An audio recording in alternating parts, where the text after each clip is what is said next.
तो विद्यार्थी मित्रों धोरण 12 विषय आंकड़ाशास्त्र भाग बीजो चेप्टर नंबर 4 लक्ष्य આપણે ભાગ બીજામાં પહેલું ચેપ્ટર જે સંભાવના હતું એ સંભાવના પૂરું કર્યા બાદ ચેપ્ટર નંબર 4 લક્ષ્ય તરફ આગળ વધીએ તો સૌપ્રથમ એમાં પહેલી વ્યાખ્યા આવે છે વાસ્તવિક સંખ્યા રેખા।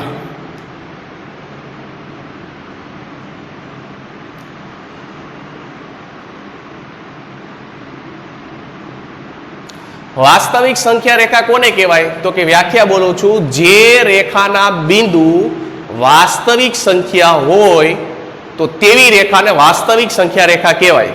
એટલે કે કોઈ એક સંખ્યા રેખા આપી હોય એ સંખ્યા રેખાના જે બિંદુ આપણે લઈએ છીએ એ બિંદુ કેવા હોવો જોઈએ તો કે વાસ્તવિક સંખ્યા હોવો જોઈએ।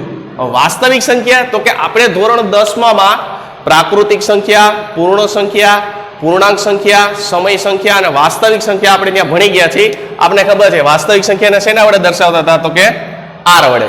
તો કે જે સંખ્યા રેખાના બિંદુ એટલે કે જો અમે સંખ્યા રેખા ઉપર બિંદુ લીધા એ બિંદુ કેવા હોવો જોઈએ તો કે વાસ્તવિક સંખ્યા એટલે દાખલા તરીકે હું અહીં લખું છું 0 આ બાજુ 1 2 -1 -2 આ આપણે પૂર્ણાંક સંખ્યામાં આવે પણ 0 અને 1 આપણે બે આ લઈ લઈ સંખ્યા 0 અને 1 तो 0 અને 1 ની વચ્ચે ઘણી બધી અનંત સંખ્યા આવે દાખલા તરીકે 0.1 0.5 1 અને 2 ની વચ્ચે લઈ તો 1.2 બરાબર। તો સંખ્યા રેખાના બિંદુ વાસ્તવિક સંખ્યા હોય તો તેવી સંખ્યા રેખાને શું કહેવાય વાસ્તવિક સંખ્યા રેખા। ત્યાર પછી બીજી વ્યાખ્યા આવે છે અંતરાલ। अंतराल कोने कहेवाय तो के कोई पण बे वास्तविक संख्या लई लो कोई पण बे वास्तविक संख्या हो एनी जे वच्चे जे संख्या आवती हो एने कहेवाय अंतराल। दाखला तरीके मैं संख्या लीधी 3 અને 3.5 तो 3 અને 3.5 वच्चे कई संख्या आवे तो के 3 3.1 3.2 3.3 3.4 3.5 तो के 3 जे અને 3.5 છે તો એની વચ્ચે આટલી સંખ્યા આવે આટલી જ આવે એવું જરૂરી છે તો કે ના 3.1 અને 3.2 વચ્ચે કેટલી આવે તો કે 3.1 પછી 3.11 3.12 3.13 3.14 3.15 બરાબર આમ આઈલી જ જાય તો એનો મતલબ એવો કે 3 અને 3.5 છે એની વચ્ચે ઘણી બધી સંખ્યા આવે तो के जे कोई पण बे वास्तविक संख्या लीधी हो मैं एक वास्तविक संख्या 3 लीधी बीजी वास्तविक संख्या लीधी 3.5 तो एनी वच्चे जे संख्या आवे छे एने कहेवाय अंतराल। रेडी। त्यार पछी अंतरालना टोटल केटला प्रकार तो के 4। पहेलो प्रकार छे सौरुत अंतराल, बीजो छे विवृत अंतराल, त्रीजो छे सौरुत विवृत अंतराल अने चौथो छे विवृत सौरुत अंतराल। तो पहेलो प्रकार आपणे जोईए सौरुत अंतराल।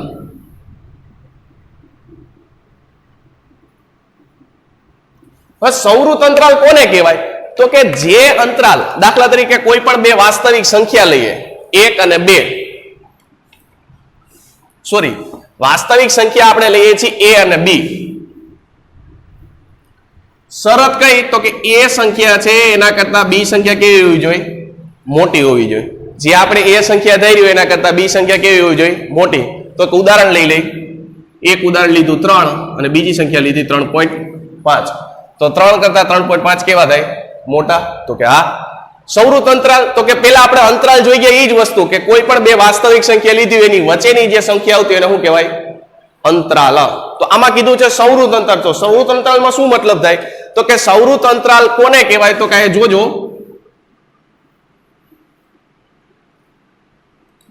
सौरुत अंतरालमां तो के जे बे संख्या लीधी होय तो लेवानी એટલે કે આપણે હમણાં 3 અને 3.5 વચ્ચે કેટલી સંખ્યા આપણે ખાલી લીધી હતી તો કે 3 પછી 3.1 3.2 3.3 3.4 અને 3.5 તો સૌરુત અંતરાલમાં શું થાય તો કે તમે જે બે સંખ્યા લીધી છે ઈ તો લેવાની જ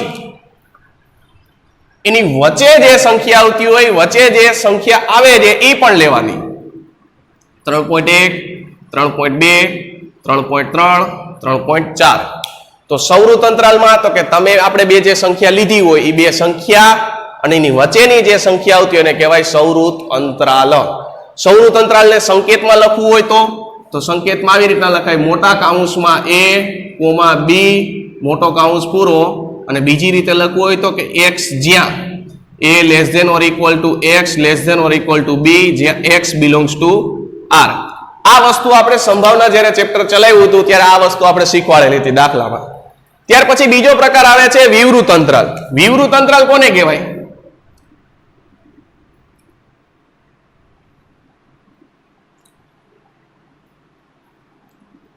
તો વિવૃત અંતરાલમાં એ જ કન્ડિશન, કોઈ પણ બે સંખ્યા લ્યો a અને b, કન્ડિશન કઈ? તો કે a કરતા b સંખ્યા કેવી હોવી જોઈએ? મોટી. તો આજ આપણે બે સંખ્યા લઈ લે 3 અને 3.5. તો વિવૃત અંતરાલ કોને કહેવાય? તો વિવૃત અંતરાલમાં ધ્યાન રાખજો કે જે આપણે બે સંખ્યા લીધી છે નથી લેવાની, એની વચ્ચે જે સંખ્યા આવે છે એ લેવાની. એટલે કે વચ્ચે કઈ આવે? 3.1 થી.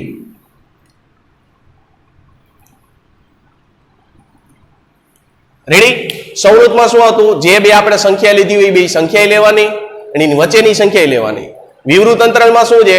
જે બે સંખ્યા લીધી નથી લેવાની, એની વચ્ચે જે સંખ્યા આવે છે એ જ સંખ્યા લેવાની. વિવૃત અંતરાલને સંકેતમાં કેમ લખાય? તો કે વિવૃત અંતરાલને નાના કૌંસમાં લખાય a, b. બીજી રીતે લખવું હોય તો કે x જ્યાં a less than x less than b x belongs to r. ત્યાર પછી ત્રીજો અંતરાલ આવે છે સંવૃત વિવૃત અંતરાલ.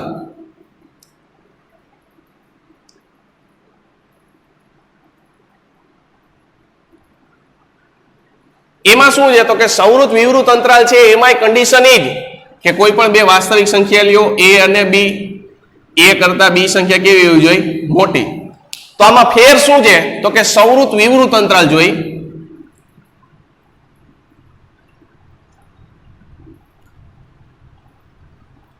તો કે સંવૃત, પેલો શબ્દ છે સંવૃત એટલે પેલી સંખ્યા લેવાની. બીજો શબ્દ છે વિવૃત એટલે વિવૃત વાળો એટલે કે કઈ 3.5 ઈ સંખ્યા લેવાની નહીં. એટલે અંતરાલ પાછો આવ્યો. અંતરાલ એટલે વચ્ચેની સંખ્યા. તો કે 3, 3.1, 3.2, 3.3, 3.4. 3.5 આવશે નહીં, કારણ કે કઈ સંખ્યા છે ત્યાં? વિવૃત કીધી છે એટલે.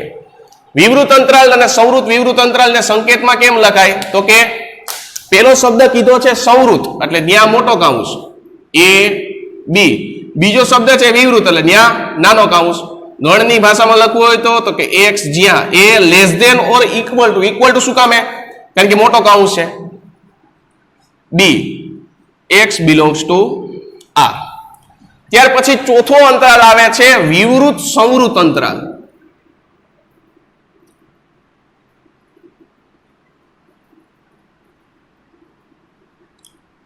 તો વિવૃત સંવૃત અંતરાલમાં શું? તો કે કોઈ પણ બે વાસ્તવિક સંખ્યા લ્યો a અને b, શરત કઈ? તો કે a કરતા b કેવા હોવો જોઈએ?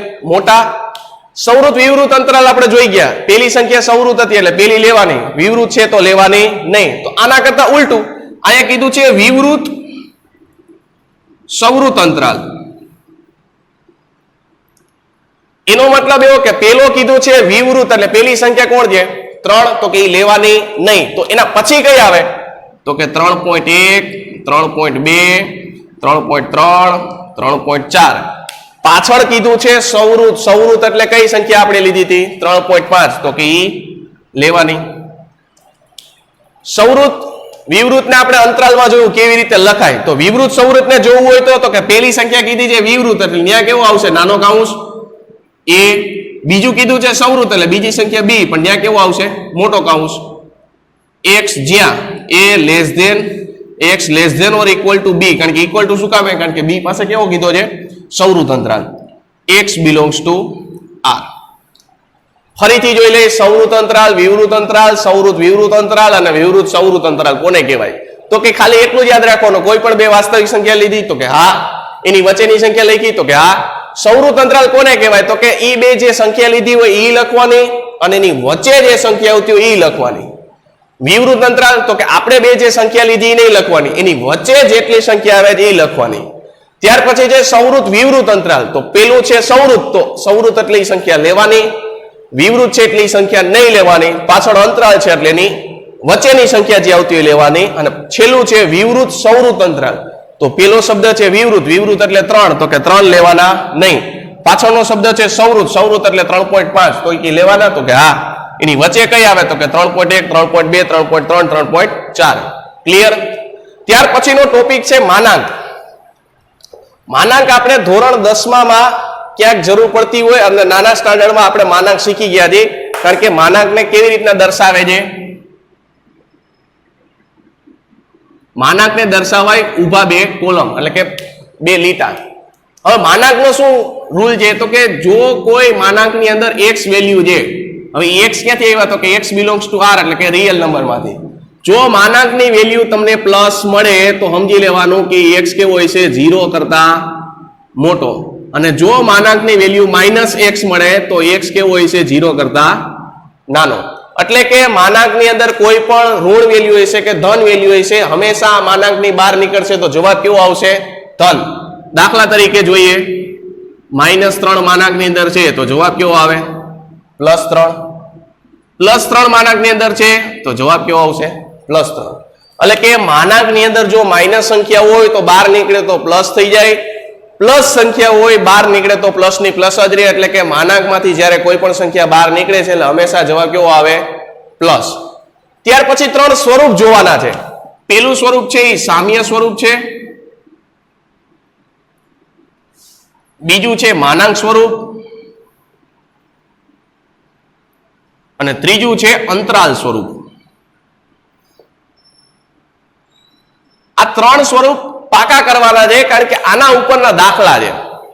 સામ્ય સ્વરૂપમાંથી તમને માનાંક સ્વરૂપમાં ફેરવવાનું કે અંતરાલ સ્વરૂપમાંથી ફેરવવાનું કે માનાંક સ્વરૂપ આપેલું હોય તો તમને સામ્ય સ્વરૂપમાં ફેરવવાનું કે અથવા અંતરાલ સ્વરૂપમાં ફેરવવાનું કે અંતરાલ સ્વરૂપ આપ્યું હોય તો માનાંક સ્વરૂપમાં ફેરવવાનું કે સામ્ય સ્વરૂપમાં ફેરવવાનું કે. સામ્ય સ્વરૂપ કેવું છે? તો કે n a ડેલ્ટા. માનાંક કેવું છે? માનાંક સ્વરૂપ તો કે x minus a less than delta. અને અંતરાલ સ્વરૂપ કેવું છે? તો કે a minus delta comma a plus delta. જ્યાં a અને ડેલ્ટા શું છે? તો કે a અને ડેલ્ટા વાસ્તવિક સંખ્યા છે. કોઈ પણ a અને ડેલ્ટા કોણ છે? કોઈ પણ વાસ્તવિક સંખ્યા. તમને સામ્ય સ્વરૂપ કહે તો સામ્ય સ્વરૂપ મગજમાં આવી જવું જોઈએ. કોણ છે? તો કે n a ડેલ્ટા. માનાંક સ્વરૂપ કહે તો કે x minus a less than delta. અને અંતરાલ સ્વરૂપ કહે તો a minus delta a plus delta. આમાંથી તમને કોઈ પણ એક સ્વરૂપ આપે અને બીજા બે સ્વરૂપમાં ફેરવાનું કે. દાખલા તરીકે આપણે જોઈએ અત્યારે n 5,0.1, તો આ ક્યુ સ્વરૂપ આપેલું છે. કારણ કે n આપેલો સમજી જવાનું ક્યુ સ્વરૂપ છે, સામ્ય સ્વરૂપ. તો આને આપણે શું કરી દેવાનું? તો કે પહેલી વેલ્યુ એને કહેવાય a, બીજી વેલ્યુ એને કહેવાય ડેલ્ટા. બસ હવે a અને ડેલ્ટાની જગ્યાએ કિંમત મૂકી દો એટલે અંતરાલ સ્વરૂપે મળી જાય, માનાંક સ્વરૂપે મળી જાય. માનાંક સ્વરૂપનો દાખલો જોઈએ તો માનાંક સ્વરૂપમાં શું હોય? તો કે દાખલા તરીકે આપણે જોઈએ x માઇનસ 3 લેસ ધેન 0.1. તો આની અરે કમ્પેર કરો તો કે a, તો એની જગ્યાએ કોણ છે? 3, અને ડેલ્ટાની જગ્યાએ કોણ છે? 0.1. તો a અને ડેલ્ટા મળી ગયા. a એટલે 3 મળ્યા, ડેલ્ટા એટલે 0.1 મળ્યા. આની જગ્યાએ 3 અને 0.1 મૂકી દો, સામ્ય સ્વરૂપ થઈ ગયું. અહીંયા 3 માંથી 0.1 બાદ કરી નાખો, 3 માં 0.1 ઉમેરી દો એટલે અંતરાલ સ્વરૂપ મળી ગયું. પણ આમાં ધ્યાન રાખજો, આવી રીતે દાખલો પૂછે x પ્લસ 3 લેસ ધેન 0.1, જો માઇનસ ની જગ્યાએ કેવું આવી ગયું? પ્લસ, તો આમાં યાદ રાખજો a ગોતવામાં શું કરવાનું? તો કે a ગોતવામાં એક વસ્તુ યાદ રાખી લેવાની, જો અહીંયા માઇનસ આપ્યા હોય તો આપણે a ની વેલ્યુ લેવાની પ્લસ. એટલે કે આ દાખલામાં a ની વેલ્યુ કેટલી આવશે? તો કે 3. અને જો અહીંયા પ્લસ આપેલા હોય તો a ની વેલ્યુ આપણે માઇનસ લઈ લેવાની, -3. ફરીથી અહીંયા માઇનસ આપેલા હોય તો એની વેલ્યુ આપણે પ્લસમાં લેવાની, પ્લસ આપેલા હોય તો એની વેલ્યુ માઇનસમાં લેવાની. આવું શા માટે? તો કે આપણે અહીંયા જોઈએ માનાંકમાં x plus 3 less than delta, એટલે કે 0.1 આપેલો છે. હવે આને ફેરવો તો કે x માઇનસ શું કામે? કારણ કે અહીંયા આપણે માઇનસમાં આપેલા છે એટલે કૌંસમાં -3 લેસ ધેન 0.1. ચેક કરો તો માઇનસ શું થઈ ગયા? પ્લસ. હવે આ સ્વરૂપ એને સરખાવો તો કે x માઇનસ, તો કે x માઇનસ a એટલે જો અહીં તમને -3 મળી ગયા. એટલે આવી પ્રોસેસ જો આપણે નો યાદ રાખવી હોય તો આપણે ખાલી એટલું જ યાદ રાખી દેવાનું, માઇનસ આપ્યો હોય તો એની વેલ્યુ કેવી થઈ જાય? પ્લસ, અને પ્લસ આપેલા હોય તો એની વેલ્યુ કેવી થઈ જાય? માઇનસ. અને છેલ્લું છે અંતરાલ સ્વરૂપ. તો અંતરાલ સ્વરૂપમાં દાખલો આપ્યો હોય તો વેલ્યુ કેવી રીતના આપેલી છે? તો કે અહીંયા a ની વેલ્યુ અંતરાલમાં આવી રીતના આપેલું હોય છે 2.9, 3.1, આવી રીતે અંતરાલ આપેલો છે. જો અહીંયા અંતરાલ આપેલો જ છે પણ આગળ n છે, n એટલે કયું સ્વરૂપ? સામ્ય સ્વરૂપ. અહીંયા અંતરાલ ખાલી કાઉન્સ આપેલો છે, આગળ n નથી લખેલો, કયું સ્વરૂપ થયું? અંતરાલ સ્વરૂપ. તો આને શું કરવાનું? તો બે સમીકરણ બનાવવાના. કેવી રીતે? તો કે a માઇનસ ડેલ્ટા છે એટલે કોણ છે? 2.9 અને a પ્લસ ડેલ્ટા છે એટલે 3.1. હવે આ બેને આપણે ધોરણ 10 માં ભણી ગયા છીએ લોપની રીતે ઉકેલવાનું, કારણ કે ડેલ્ટા ડેલ્ટા શું થઈ ગયા? ઉડી ગયા. અહીંથી 2a થઈ જાય. તો કે આ બે સમીકરણને લોપની રીતે ઉકેલો એટલે a અને તમને ડેલ્ટા મળી જાય. a અને ડેલ્ટા મળી ગયા, એને માનાંક સ્વરૂપમાં મૂકી દો, સામ્ય સ્વરૂપમાં મૂકી દો, તોય થઈ જાય. તો આજે હોમવર્કમાં શું છે? તો કે વાસ્તવિક સંખ્યા રેખા, અંતરાલ, સૌરુત અંતરાલ, વિવૃત અંતરાલ, સૌરુત વિવૃત અંતરાલ અને વિવૃત સૌરુત અંતરાલની વ્યાખ્યા બધી લખવાની છે હોમવર્કમાં. એટલે કે આપણે જે CW બનાવેલી છે ફેરબુક, એમાં તમારે આ બધી વ્યાખ્યા લખવાની છે, માનાંક સ્વરૂપ, અને ખાસ આ સ્વરૂપ જેટલા છે આ 3 સ્વરૂપ યાદ હોવા જોઈએ, કારણ કે આના પછીના લેક્ચરમાં આના ઉપર આપણે દાખલા ચાલુ કરીશું. Thank you.